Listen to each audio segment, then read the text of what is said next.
ప్రభాస్ హీరోగా డైరెక్టర్ నాగ్ అశ్విన్ తెరకెక్కిస్తున్న చిత్రం కల్కి 2898 అమితాబ్ బచ్చన్, దీపికా పదుకునే, కమల్ హాసన్, రాజేంద్ర ప్రసాద్, దుల్కర్ సల్మాన్ తదితర స్టారాది స్టార్లు ఈ సినిమాలో నటించారు. గతేడాది భారీ అంచనాలతో రిలీజ్ అయిన ఈ సినిమా బ్లాక్ బస్టర్ గా నిలిచింది. మహాభారతంతో పాటు భవిష్యత్తును, పురాణాలను మిళితం చేసి నాగ్ అశ్విన్ తెరకెక్కించిన ఈ సినిమా ప్రేక్షకులను అమితంగా ఆకట్టుకుంది. కాగా కల్కికు సీక్వెల్ ఉంటుందని ఇదివరకే అధికారికంగా ప్రకటించారు మేకర్స్. ప్రస్తుతం రెండో పార్ట్ గురించి చర్చలు జరుగుతున్నాయి.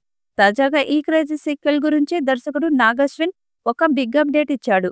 తాజాగా ఆయన తిరుమల శ్రీవారిని దర్శించుకున్నాడు. ఈ సమయంలో కొంతమంది మీడియా వ్యక్తులు అతనిని చుట్టుముట్టారు. కల్కి 2 పనులు ఎంతవరకు వచ్చాయని అడిగారు. దీనికి నాగ్ అశ్విన్ స్పందిస్తూ ప్రస్తుతం కల్కి 2 స్క్రిప్ట్ సిద్ధమవుతుందని అన్నారు. కొన్ని నెలల్లో స్క్రిప్ట్ ఫైనల్ అవుతుందని, ఈ ఏడాది చివరి నాటికి షూటింగ్ ప్రారంభమవుతుందని నాగ్ అశ్విన్ పేర్కొన్నారు. కొన్ని రోజుల క్రితం తాను దర్శకత్వం వహించిన ఎవడే సుబ్రహ్మణ్యం రీ-రిలీజ్ ప్రమోషన్ సందర్భంగా కూడా కల్కి 2 పై ఆసక్తికర కామెంట్స్ చేశాడు నాగ్ అశ్విన్. కల్కి 2లో ప్రభాస్ పాత్రకు ఎక్కువ స్క్రీన్ స్పేస్ ఉంటుందని అన్నారు.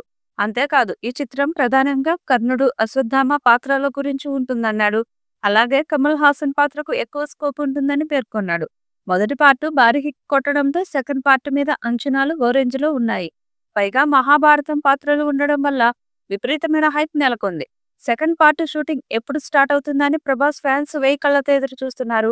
తాజాగా దానిపై నాగ్ అశ్విన్ ఓ క్లారిటీ ఇచ్చారు. కల్కి సినిమా గురించి అందరూ అడుగుతున్నారు. అందులోని పాత్రలపై ఇంకా స్క్రిప్ట్ వర్క్ జరుగుతుంది. సుమతి, అశ్వత్థామ పాత్రలను మహాభారతం నుంచి తీసుకున్నాం. ఆ పాత్రలను మరింత ఎంగేజ్ చేయబోతున్నా. స్క్రిప్ట్ వర్క్ జరిగిన దాన్ని బట్టి షూటింగ్ స్టార్ట్ చేస్తాం.